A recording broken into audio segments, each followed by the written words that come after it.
We were talking about the Muslims from Brussels, and why was he not on the list of badasses? Well, let us discover a little bit about the Muslims from Brussels, shall we?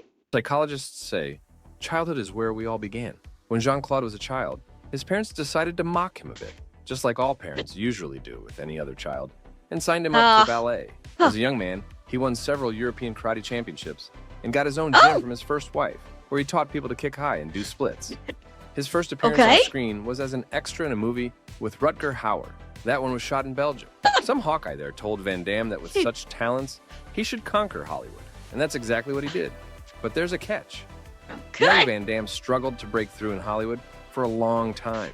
For many years, he was a taxi driver, pizza delivery guy, and even a construction worker. 5 years, no roles. But in 1984, he managed to get a role in the short film Monaco Forever. Jean-Claude portrayed a gay karate fighter in there. The movie was a failure. Wait. Sit, what? Hold up, I gotta hear that again. Monaco Forever. Jean-Claude portrayed a gay karate fighter in there. The movie was...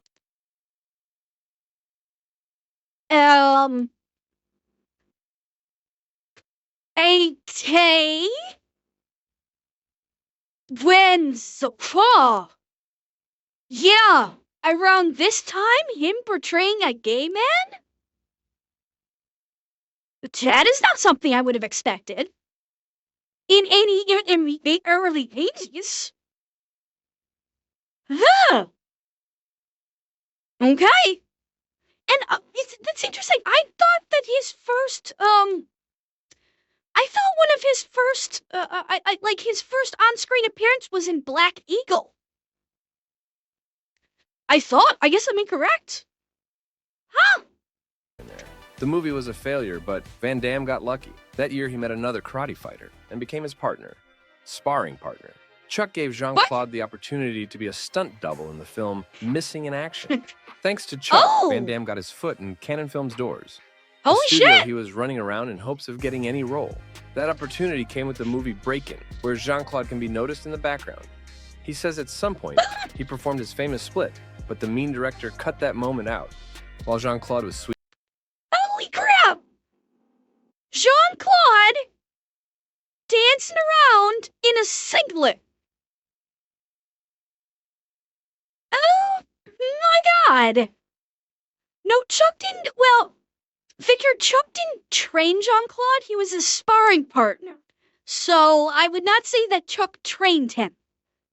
Being a sparring partner does not equal training. Yeah, not quite the same. He performed his famous split, but the mean director cut that moment out. While Jean-Claude was sweet-talking Chuck and the Cannon studio, he managed to get married successfully for the second time and became a manager in his wife's father's construction company, where he had previously worked. Jean-Claude caught some Russian swearing there, and that helped to get his first real role in No Retreat, No Surrender. Russian Suka Bliat will come in handy. Okay, so his first movie was No Retreat, No Surrender.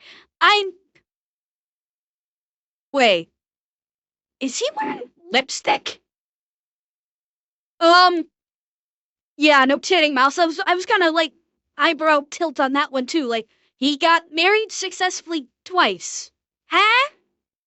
But, chat, I think he's wearing lipstick. I mean, it looks good on him. Makes his lips look very kissable. Bliat will come in handy again a bit later for Van Damme, but we'll get to it.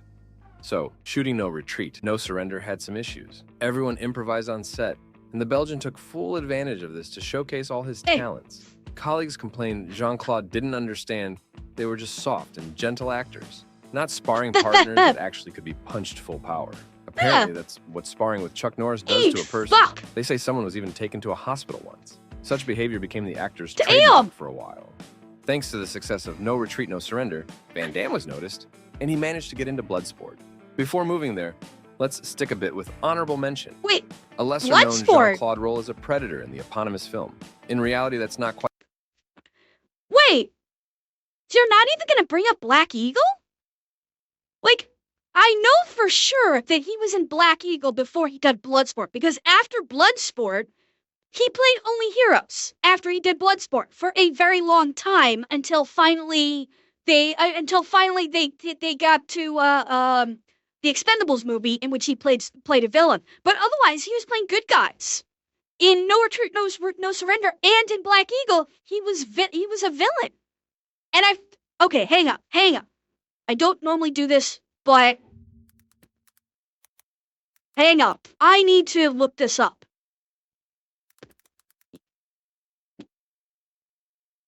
Phil, give me a second here.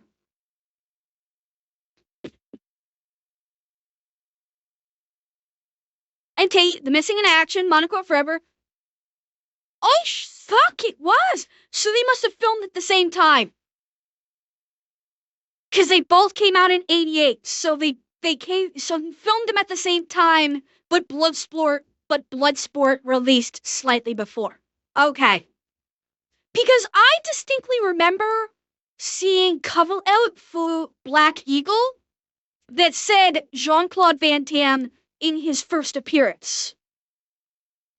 And that's why I was like, well, okay, the Black Eagle was his first appearance. I don't think it was ever mentioned about No Retreat, No Surrender.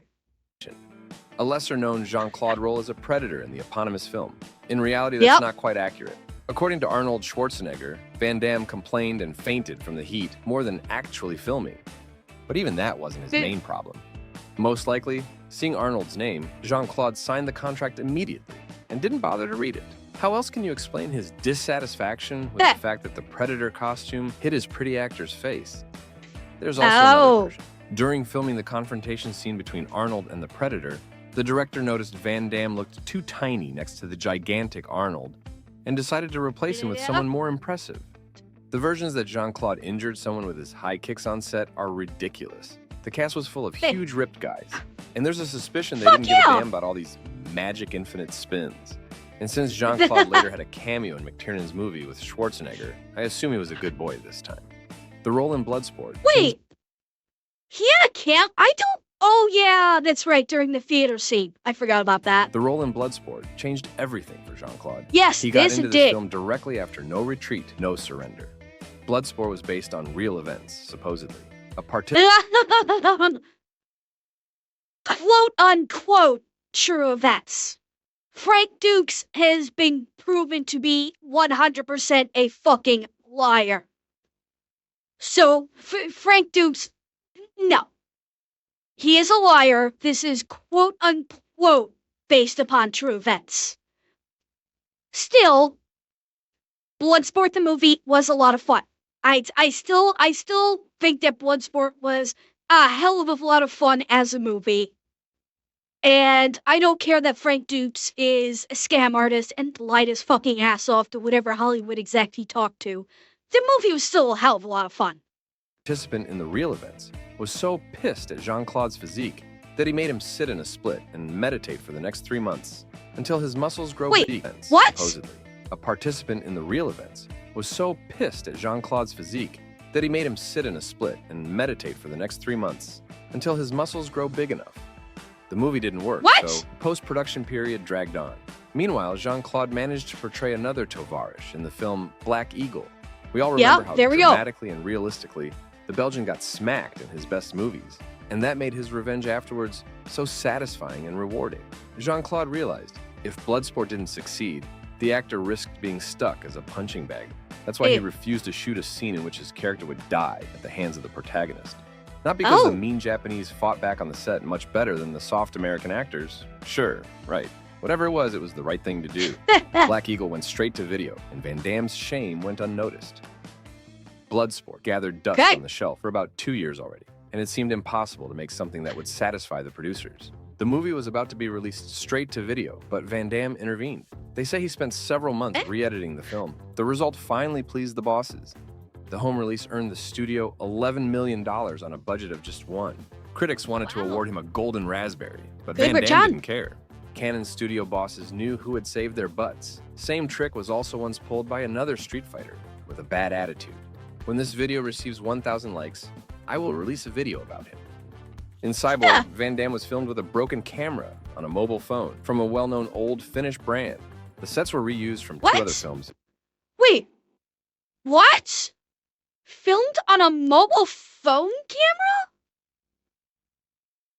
I'm sorry, I'm gonna call bullshit on that. From a well-known old Finnish brand. The sets were reused from 2 other films, including a... I'm sorry, I'm gonna call bullshit on that. Yeah, like, exactly. They didn't fucking exist when Cyborg was what, 80? Hang on, I've still got his page up. Yeah, Cyborg was 89. Cell phone cameras didn't exist yet. Do you think? Let me hear it again. will release a video about him. In Cyborg, Van Damme was filmed with a broken camera on a mobile phone from a well-known old Finnish brand. The sets were reused from 2 other films, including a canceled Spider-Man action movie. Cyborg had a budget Now of 2 that I bags can of believe. peanuts and a beer can, with a production deadline like yesterday. Predictably, the test screenings were a disaster, and Jean-Claude had to once again use his marvelous Belgian editing skills to save Canon Studios. The film grossed $10 million on a budget of $500,000. But even this miracle couldn't keep Cannon Wow. alive for long. Cannon's decline only had a positive effect on Van Damme's career later on. On Cyborg's set, Van Damme overdid it and injured one of the actor's eyes. All the Oops. beaten and humiliated actors from No Retreat, No Surrender immediately showed up at court as well. Van Damme had to pay Oh, the no. newborn pirate the sum he demanded, which was known to be more than $10,000, but probably much more. Jean-Claude's next movie, Kickboxer, received a more decent budget, $1.5 million. This one can rightfully be considered the quintessential Van Damme film. He choreographed the fight scenes, and it was this film that started Jean-Claude's affection for showing his buttocks on screen. This lovely trend... Oh, I'm sorry, I'm gonna disagree. Number one, I think Bloodsport is considered a more quintessential Van Damme film. And he's shown his ass in Bloodsport, although maybe it wasn't his naked ass. But I'm pretty sure he showed his ass in Bloodsport. But yeah, I would not consider Kickboxer a quote-unquote quintessential Van Damme film. That 100% is 100% Bloodsport. Well, I mean, we'll have to ask Rafe. We'll have to ask Rafe if showing one's ass is ingrained into the Belgian DNA. Fuck! I just realized! Son of a bitch, I just realized we're watching every fucking time! Every time! Rafe, I'm sorry! I didn't even think about this! Okay, good, you're here! You're here! I wanted to make sure you were watching the Muscles from Brussels. I wanted to make sure you're here to watch with us! Okay, Rafe, now that you're active here, I have a question. Showing your ass on camera, is that something that is built into Belgian DNA? That we are asking that question. Is that just like a natural part of the Belgian DNA? Huh? Lovely. Well, damn it, there goes our theory. continued and flourished in the next movies.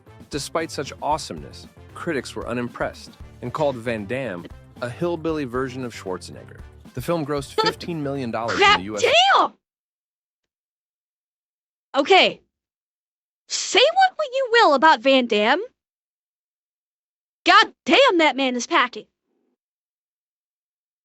Fuck!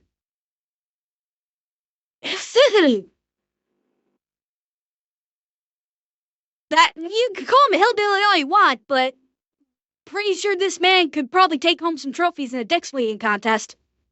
in the U.S. alone on a budget of $1.5 million and made the Belgian a rising action star. Highball, And in I'm his looking next exactly movie, where you he think was I'm looking. determined to prove to Hollywood he could not only kick and gallop, but also act. Same did Brad Pitt once, and it was disturbing. Check it out here. Anyway, Van Damme's subsequent film Wait, what?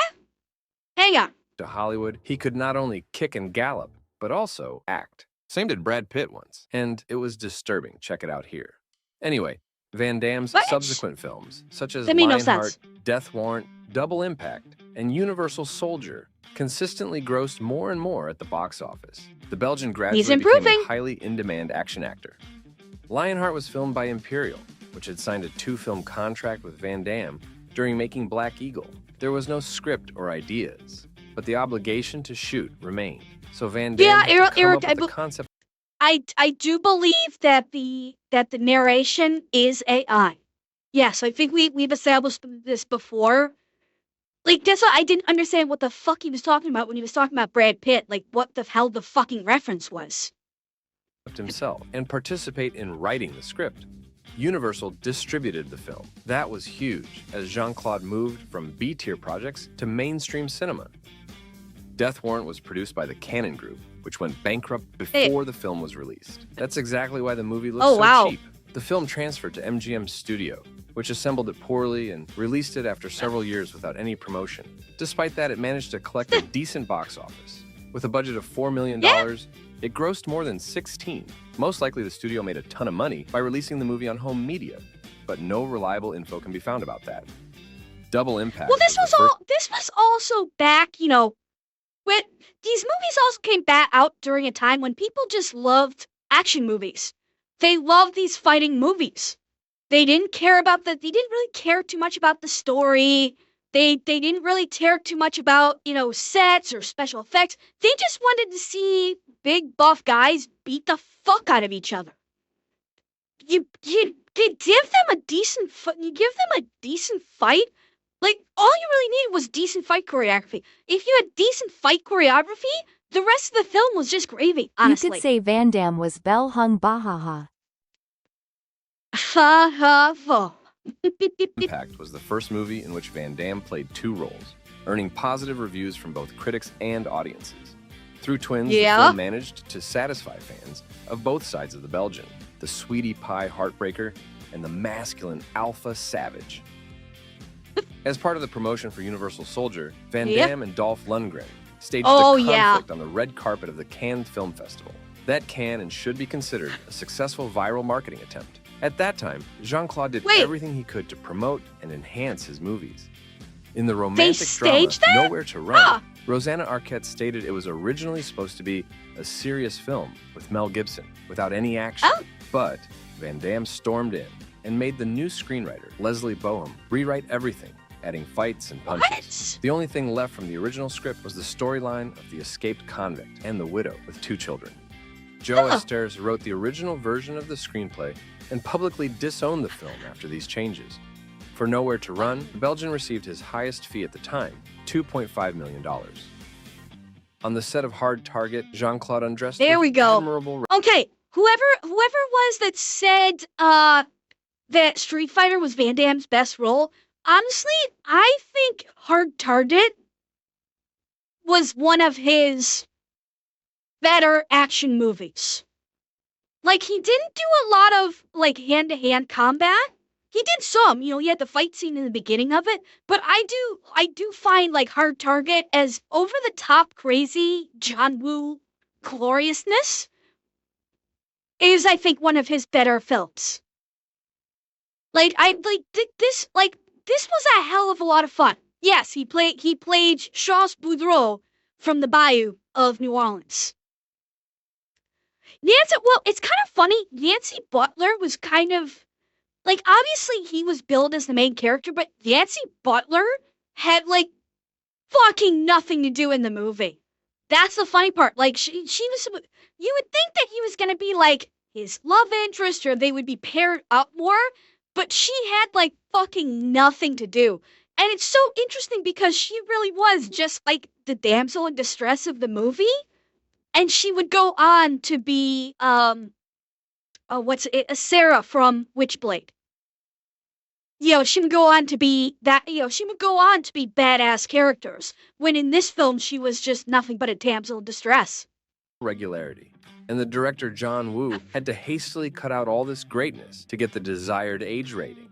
After 7 re-edits, the final version still did not satisfy the superstar. And it had Lance Henriksen as the bad guy, who was just, yeah, there we go. He decided to use his marvelous Belgian editing skills again. But this time, Top Dogs didn't allow it. The Magister Sam Raimi was producing the movie, and he defended John Woo's vision. So he had the final say. The movie became one of Van Damme's best, grossing $74 million with Yep. a budget of 18.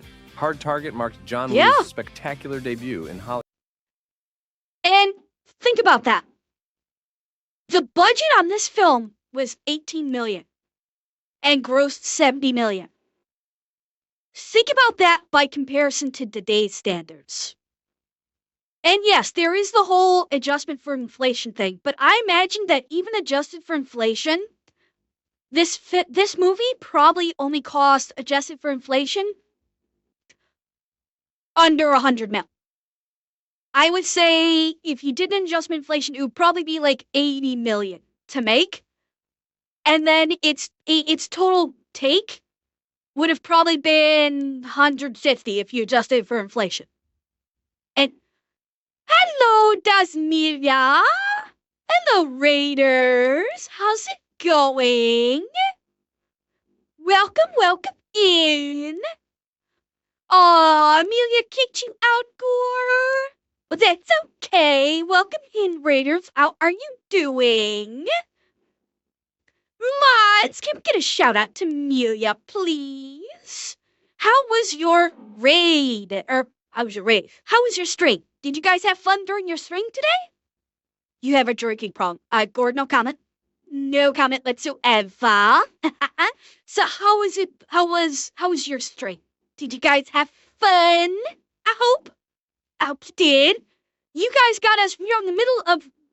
You lost all your brain cells. Noel, talk to Jack Sparrow. He's good at finding dropped brains. He might be able to help you. You guys came in. We are in the middle of learning about the rise and fall of the muscles from Brussels. Jean-Claude Van Damme. Hollywood. Thanks to him, we got masterpieces like Hard Boiled and Face Off. Time Cop, released in 1994, can be considered Oh, kinda yeah, sort this of was Van another Damme's good actor one. magnum opus. It's one of his best works, according to critics. Time Cop was based on Dark Horse comic book and was one of Jean-Claude's two projects. Honestly, it was that pretty grossed good. I over thought $100 million. Time Cop was actually a pretty good Expectedly, movie. after reaching such a success streak, the Belgian's self-esteem skyrocketed to phenomenal heights. The next movie was probably There the we turning go. point in Van Damme's career. He had to choose Ugh. between two films based on popular fighting games, Mortal Kombat and Street Fighter. Mortal Kombat would have been a better choice, yes, it's obvious. Like now in present days, Well, but back then, it wasn't. Check it out yourself. I mean, okay. In fairness to Jean-Claude Van Damme, Street Fighter was more popular than Mortal Kombat at this time. Yes, Mortal Kombat was certainly popular, there's no question there, but Street Fighter in the gamer space, I do think was more popular. So he probably picked the movie, the franchise that was more popular, that would get more eyeballs on the screen. I am kind of curious who he would play in Mortal Kombat. My guess is Johnny Cage, but kind of makes me wonder what role he would have taken. But yeah, Jack, that's my thought too. Oh, he was the only actor that could do the flash kick? Really? And I mean, it's like, okay, Street Fighter is lampooned. Gray matter? Hollywood execs that don't know a fucking thing about military uniforms. That's who put together his awards and decorations, okay? I mean, at least he got the combat infantry badge. Yourself. Street Fighter had a bigger budget and paid more, $8 million. The franchise was more successful. The director wrote the scripts for Die Hard, 48 Hours, and Commando. He had support of powerful producer Edward Pressman, known for Wall Street and Conan the Barbarian. And Mortal Kombat was directed by some suspicious unknown Paul Anderson, so it seemed reasonable to choose Street Fighter. Really? I don't remember that. Paul W.S. Anderson did Street Fighter? That actually makes so much fucking sense now that I think about it. That absolutely makes sense that that this would be Paul W.S. Anderson. Considering what he went on to do. Huh. Yes, Kylie Minogue. Like, Kylie Minogue as Cammy. You had who was it? Was it Mei Ling? I'm trying to remember who did Chun-Li. I think it was Mei Ling. Was it Mei Wen or Mei Ling? I can't remember exactly. Minghua. God, sorry, Minghua. I screwed up your name. Yeah, Minghua. Yeah, her as Cammy, and then of course Raul Julia as Bison. Like, I'm sorry, it was campy as all fuck. Oh God, Colonel, I know where you're going. It was campy as fuck. But I mean, Raul Julia as Bison was fucking perfect. He had the best.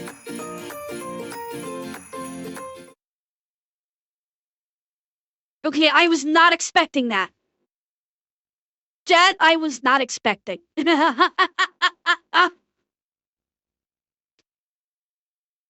I mean, I will say, like, Mortal Kombat was better for the fights. 100%. 100% Mortal Kombat had far superior fight scenes. The fight choreography for that was better. By far. Without question, it was better. Mortal Kombat had more fun. The characterizations was better. Like I said, with Raul Julia, even with Jean-Claude Van Damme, even though he camped it up to hell, it was still fun, even though it was incredibly stupid. It was still kind of fun, and like I said, Raul Julia had some absolutely memorable lines to it. And that's precisely Oh yeah, what it absolutely Jean-Claude did, Mouse. The film had a bunch of problems. Constant script revisions, issues with the Thai authorities, and as a cherry on top, the stomach cancer of the main antagonist, Raul Julia. But even all he that got would through. not have He been worked so through bad it. if not for Van Damme. In his words, he was spending up to $10,000. Wait. I want to hear the last part. That would not have been so bad if not for Van Damme. In his words, he was spending up to $10,000 a week on cocaine at the time, and the best thing he could have done for the success of Street Fighter was to stop getting high. Van Damme would either show up on set cocked up or with hungover. Pretty often, he didn't show up at all, stating his muscles are in great need to be properly pumped. The Belgian's behavior was real nasty. He was sassy, mean, inadequate, and pissed everyone off. Everyone. Frankly speaking, the director Steven de Souza can't be blamed. He acted like a real G of all Gs, finishing the movie on Capcom's deadline. It required multiple script revisions and rewrites, reshooting half the film and relocating shooting from Thailand to Australia. Technically, Street Fighter wasn't a failure. The domestic box office was weak, but international did the trick and made $99 million on a $35 million budget. Wow. However, critics and audiences hated the movie. Even more important here is that rumors about Jean-Claude's nasty behavior quickly spread throughout Hollywood. Producers didn't want to work with him anymore. The screenwriters stopped writing scripts for him. Street Fighter was so pathetic it was even ranked the 27th worst film in history by Empire magazine. But everything was going to get even worse than that. The next film, Sudden Death, was rejected by everyone. Schwarzenegger, Stallone, and even Bruce Willis. Stallone called the script raw and unfinished, and Bruce Willis didn't understand why he was invited in a Die Hard copycat while he was preparing to shoot the third Die Hard. Originally, Sudden Death was funnier and more comedic. It was supposed to be a parody action movie, at least according to the original scriptwriter Randy Feldman. The only scene left from his script was the fight with the hockey club mascot, and that sounds pretty sick. Look at Arnold's career path during this period. So here as well, the comedic approach could make the movie stand out. But our hero Jean-Claude decided to remove all the jokes and make a serious action thriller. For this film, the Belgian received an impressive fee of $5 million. And it was the last time he got something like that. But this movie wasn't bad. I saw this movie a long time ago. $64 million internationally. It wasn't bad. It might not look like a flop to you, but considering all the economics, it wasn't enough for the studio to return I didn't think it was bad. $35 million budget. I explained box office economics in this video about the Terminator franchise. Check it out afterwards. So, for Jean-Claude, dude, you gotta put your links in your video. Alarming. The planned sequel was immediately canceled. Jean-Claude understood where his career was heading. Remembering Bloodsport, he decided only Van Damme could save Van Damme. His contract with Universal allowed to release one more film. So he wrote the script, called the movie The Quest, and wanted Oliver Stone to direct it. Stone got it right and politely declined. In the end, Van Damme had to direct the film himself. As if it wasn't enough, The Quest wasn't bad, but it wasn't great either. Bloodsport partner, Frank Dux. Frank claimed Van Damme had not paid him for consulting. Wait, Wait, I need to hear that again, considering the AI just grossly mispronounced the last name there. His former Bloodsport partner, Frank Dux. As if it wasn't enough, Jean-Claude got a lawsuit from his former Bloodsport partner, Frank Dux. Frank claimed Van Damme had not paid him for consulting on the script and presumably stole his story. Dux lost in court, but the Writers Guild was on his side. Similar to Sudden Death, The Quest underperformed in the box office. Universal could no longer ignore the recurring Van Damme's failures and terminated the contract with him. Like, the Quest wasn't bad, but it wasn't great either. It was like, the only thing I could say about the Quest is it was just meh. It was literally a meh version of Bloodsport. So it wasn't like, that's all it really was. Yeah, it was just meh.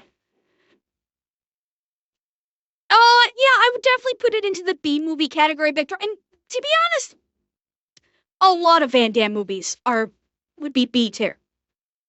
He's probably Van Damme has realistically only had a couple of A tier movies. The vast majority of his catalog are like B. But B movies have their charm. Absolutely. I mean, hell, there's a fucking channel on YouTube that I watched that makes their entire fucking channel all about B movies or even D movies. So they do have their charm. And like this one, like with The Quest and even Sudden Death before, they were kind of fun movies. I don't classify them as bad. But again, these also came out, leave us not forget, these movies also came out at a time when people actually listen to movie critics still. And so if movie critics said a film was bad, you could actually kind of take that as a reasonable review. It's not like movie critics today where absolutely nobody listens to movie critics because movie critics are all shells. Back then, movie critics were actually respected because they gave legitimate reviews. And okay, what is a D movie potato? I can give you the perfect example of a D movie. Birdemic. Birdemic is a D movie, where it is just absolute schlock. That is a D movie. Or Troll 2. Yeah, those are what are considered D movies. A B movie is basically a low-budget film that's still okay. It's still decent, but it's low budget. It's not the greatest thing in the world. It's, a kind of a fun popcorn flick. Oh yeah, Birdemic absolutely falls into the category of so bad it's good. But let's not fuck with it. Birdemic is a D movie. Jean-Claude then signed with Columbia Pictures and tried to repeat the twin trick from Double Impact, impressing critics with the film Maximum Risk. However, the critics weren't fooled. Oh this yeah, time, I remember this. And in some territories, the movie went straight to video. Maximum Risk Double wasn't Team, bad. Jean-Claude starred alongside his friend Mickey Rourke. Van Damme's films had maintained some level of profitability. This is another one that was just point. fucking The insane. unbearable weight of Rourke's massive talent sank the movie. With a budget of $30 million, the film grossed only 11. Critics hated Thank it, you, but most of the Tiberius. criticism was directed at basketball player Dennis Rodman. He received 3 Golden Raspberry Awards, including Worst Screen Duo with. And honestly, I think this movie, I honestly think that this movie is what really kind of kicked, like, because we had Kazam with, I'm pretty sure we had Kazam with Shaquille O'Neal before this movie. Double Team is what really kicked off the whole sports stars getting into movies. Because not only did Dennis Rodman have this movie, he was still playing for the Bulls when this movie came out. He was still playing basketball when this came out. Space Jam, I wouldn't say Space Jam only because Space Jam was kind of, it's an odd duck in that. Because Michael Jordan was like literally playing himself, whereas clearly Dennis Rodman was not playing himself. So Space Jam is a little bit weird in that respect about an athlete being an actor. It's, let's face it, like Michael Jordan had some lines, but he was mostly there to play basketball. So, that's kind of why I really don't put it in there. But with this, it was, Dennis Rodman was, he was basically playing an action star. And leave us not forget, he got like a quasi kind of sequel to Double T. Dennis Rodman did. He actually had something of a sequel to this movie. With Van Damme. One should feel sympathy for Rourke here. At the time, it seemed, his career was reviving. But with this film, he again fell flat on his face. Columbia Pictures got burned twice and realized Jean-Claude wouldn't succeed. In the next movie, Van Damme starred with Rob Schneider. What could go wrong? What? Sony distributed the film, and the single flop was enough for them to stop working What with the Belgians. movie is this? A streak of Jean-Claude's bad luck started. One after another, his movies were going What movie is this? And Tiberius, thank you for 5 gifted. Does anybody know what movie this is we're talking about where he was with Rob Schneider? I was not aware this even fucking existed. Does anybody know what this is? I sure don't.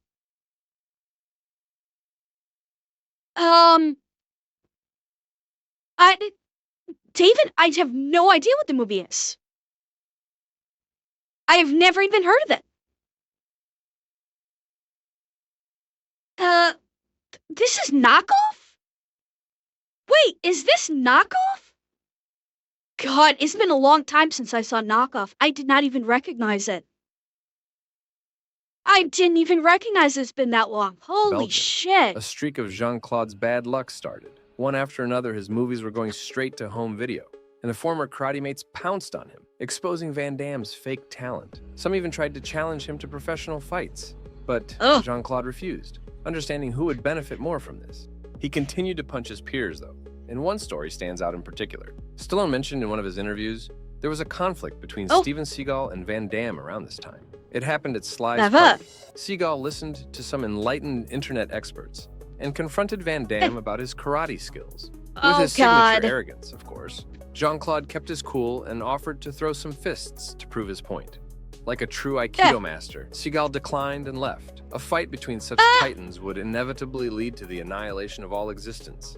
That's obvious. Jean-Claude was... Okay. So Jean-Claude won. Jean-Claude won on that one. Like, yeah, Eric, you can say the fight you walk away from is the one you always win, but if you walk up and actually issue the challenge, and the other person says, cool, we ball, and you walk away, you have lost. If you have issued a challenge, it gets accepted, and you walk away, you're not the winner. Jean-Claude actually won that one, and proved that Seagal, like we didn't already know this, is nothing but a little bitch. Although I have to wonder how much tonnage was Seagal carrying when he made this challenge. Because if he was carrying that second or third food baby, I don't know, he could have just sat on Van Damme and killed him. I mean... wasn't concerned for the fate of the world, though. He followed Seagal to some nightclub and challenged him again. Stallone did not reveal how the story ended, only ominously concluding Van Damme wasn't concerned for the fate of the world, though. He followed Seagal to some nightclub and challenged him again. Stallone did not reveal how the story ended, only ominously concluding Van Damme proved to be stronger. So, it seems Seagal got smacked after all. Yeah! Jean-Claude told later that around this time, Universal approached him with an offer to make 3 films at $12 million each. Pretty hard to believe that, considering his history of flops with the studio. But Van Damme insists that it did happen, and that this refusal was what finally got him canceled in Hollywood. Not because he was a naughty boy and his films flopped at the box office. A quick note here, his highest fee up to that point was $8 million for... Hold up. I need to hear that again. I think I completely misheard that. Hang on.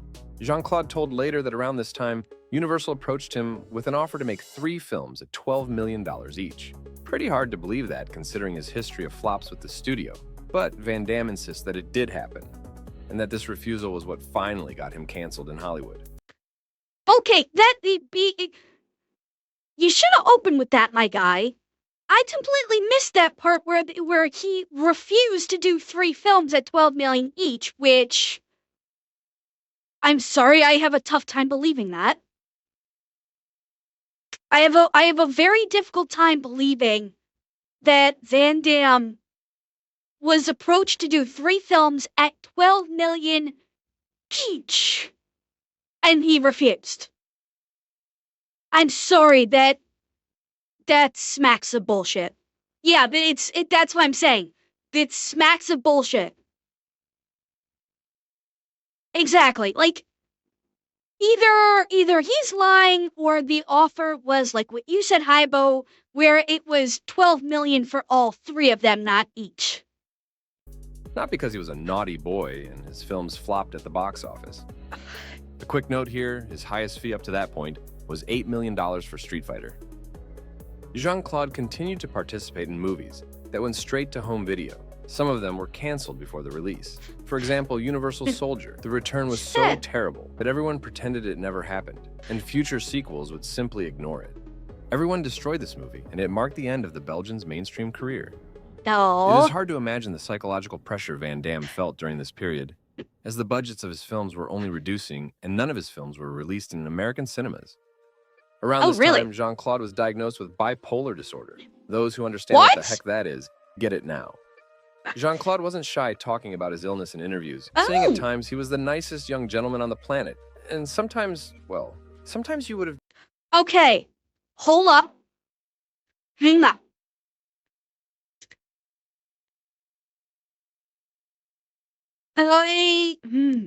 Okay, I should be careful with this.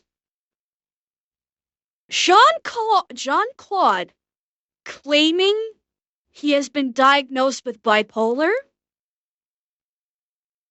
I am dubious. Let me put it that way. I am dubious that he actually got diagnosed with bipolar. Because did he go to someone and just say like, hey, I've been acting this way, maybe not talking about all the coke that he put up his nose. And this doctor said, oh, you're bipolar. Like,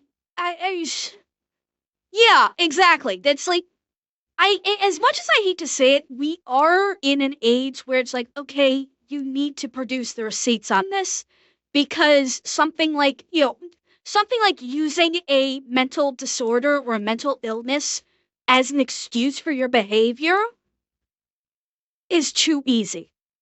Like, I don't know when he made this claim that when he made the statement that he was bipolar. But it's like, within the last umpteen years, it's been too easy to make that claim or to get a doctor to diagnose you with it. And so hence why I am skeptical. Well, Mouse, I don't know. He was diagnosed in the late 90s? If he was diagnosed in the late 90s, I would be a little more inclined to believe it. Doctors were not so eager to throw out bipolar disorder as a diagnosis in the 90s.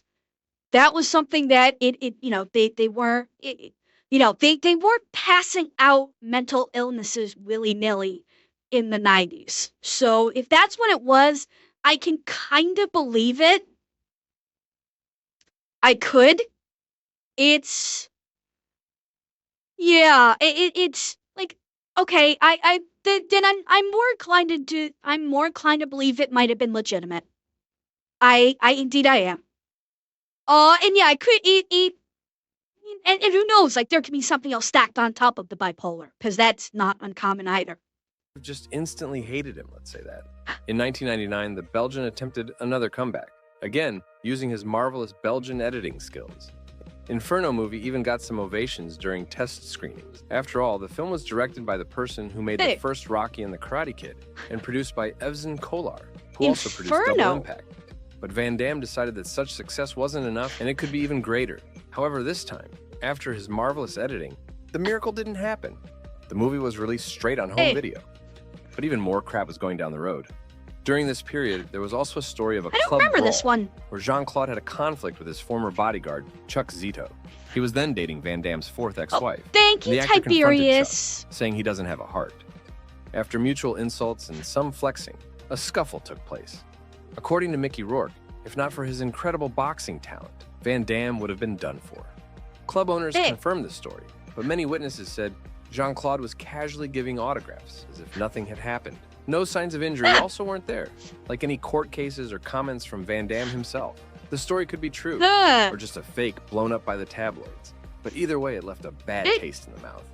Jean-Claude continued to star in films that went straight to home video, and his old habits remained. He kept making movies where he played twins and broke his hands on movie colleagues. Some of these films were released in cinemas in certain European countries, but they... Wait, hang on. Replicant, I think I remember that. And The Order, I vaguely remember that also, those two movies. But they grossed a few bucks. Derailed It in Hell. Around 2008, those last two I don't know. Jean-Claude had A Glance of Hope, JCVD movie. It was released in French cinemas. The film is notable as it's probably the only genuinely good one, with Van Damme in many years. It received a ton of positive reviews, saying Jean-Claude unexpectedly showed his dramatic side. For 7 minutes straight, he turns his soul inside out in a monologue about his thorny path and complicated fate. Critics from Time magazine even said that if it weren't for Heath Ledger, the Oscar that year should have gone to Van Damme. However, the film flopped at the box office, possibly because Jean-Claude did not participate in its promotion. He later explained that his dog, named Scarface, went into sudden clinical death. It seems Scarface had to party for both while Van Damme was busy filming. All joking aside, giving up your only chance of a comeback in years to support your loved one is a respectable move. The dog later recovered, and Van Damme said God rewarded him for the sacrifice with participation in The Expendables 2. The story with The Expendables is actually quite... I didn't see the JCVD movie. I did see, what was it? I saw a review of it. I'm trying to remember which reviewer did it, but yeah, from all accounts, like the JCVD, the movie JCVD was not a typical Van Damme movie. Like it was not an action movie. It was like almost 100% a character piece. And it was kind of supposed to be like Van Damme being himself. Because it starts off with him as being a loser. He's got to go to... see if I can remember this right. He's got to go to a post office to get money for... I think. It starts off with him going to court, trying to get custody of one of his kids. And I think not succeeding. And then he goes to a post office to try and get money to pay alimony or something. That post office ends up coming under a robbery, and he's taken as one of the hostage. And he's not like, fighting back or anything. I believe that the whole movie is literally just him and the rest of the hostages sitting around and talking. And them talking about his career and him talking about how shit his life is gone. And he does a fake ending where it's in the towards the end of the movie he takes down the robbers and the cops are all congratulating him, but it's just a daydream. And instead he gets he does something I think to disarm the cops, and the cops bust him, but they take him down too because that's normal police procedure to just drop everyone and then try and figure everything out. It was a character piece. Well, yeah, it literally was. And then he wakes up, Rygap. That is literally what happened. And then he wakes up. The real thing happened. The cops come in and bring down everyone. And, of course, he doesn't go to jail for it or anything. But it was a character study and a character piece. It was dramatic acting, not action. And it looked like it was a really interesting movie. Respectable move. The dog later recovered, and Van Damme said God rewarded him for the sacrifice with participation in The Expendables 2. The story with The Expendables is actually quite interesting. Van Damme refused to participate in the first part. However, JCVD deeply moved Stallone, and he approached Jean-Claude again with an offer to play the villain in the sequel. The Expendables 2, released in 2012, grossed $314 million on a budget of $100 million. That was the only film with Van Damme that made it to American cinemas after the flop of the second Universal Soldier in 1999. Notable thing here, critics praised the Belgian the most among other Chad oldies for his enhanced He did play a good villain. Van Damme has moments of brilliance sometimes, such as the Volvo truck commercial or the Jean-Claude Van Johnson series, under the direction of Ridley Scott. But yes! Okay, how many of you knew about this? Jean-Claude actually had a miniseries on... I can't remember if it was Netflix or Amazon. He had a miniseries. Where, was it Amazon? Okay, I couldn't remember. It was something like, I think a 5 or 6 episode miniseries where he's playing himself, but himself is actually a secret government agent. So he's playing himself, Jean-Claude Van Damme, but him being an actor is just a cover, and he's actually a secret agent. And so he's doing like, he gets pulled back into the secret agent fold, so to speak. And so he's trying to do these missions, but he's old now. He can't do the things that he used to do. Like, he can't do a full split anymore. And so while he ends up kind of sort of succeeding, he fumbles a lot along the way. And they actually set it up for a sequel. Like a continuation, like a second season, which of course never happened. But it's kind of fun. It's actually kind of a fun series. It probably still is on Amazon, so if you have like Prime or something and you want to watch it, take a look at it. It's stupid, but it's fun. Hi, Grey Wolf. So, I mean, check it out if you want. Like, if you've got Amazon Prime and you have access to it, I guess it's still there. It's a fun little series. I would absolutely recommend checking it. But these do not significantly change his situation in the movie industry. It's hard to say the actor was ruined by poor role choices. When Jean-Claude started his career, he did everything for the success of his films. Unlike many, he's truly a self-made man. But by 1992, when real success finally reached Van Damme, the actor was faster and ran ahead of it. A difficult character, often accompanying talent, combined with a growing ego, that made him unbearable for colleagues. And this was later buffed with drugs to... It wasn't a screwball comedy. I would not call it a screwball comedy. It's like, there is some comedic elements to it, but it's basically Jean-Claude trying to be an action star again, but failing. But somehow he still succeeds. He's like, he fails, but he still manages to succeed. And it's basically showing that he is an aged action star trying to be a secret agent again, because he used to be a secret agent. So I would take a look at it. It was kind of fun. To a genuine mental disorder. No, not Jackie Chan-esque, no. Drugs caused anxiety, which was worsened by a declining career, leading him back to drugs. In this regard, the Belgian somewhat deserves empathy. If he had taken control of himself and his life a bit earlier, he would have had a much better chance for a triumphant comeback. In the 2020s, he apparently doesn't film as much as he could and spends more time with his family. He is still with his fifth wife, who was also his third wife. She supported him during his rise period until 1992, and later when they reunited in 1999, he said that she had always been his true love.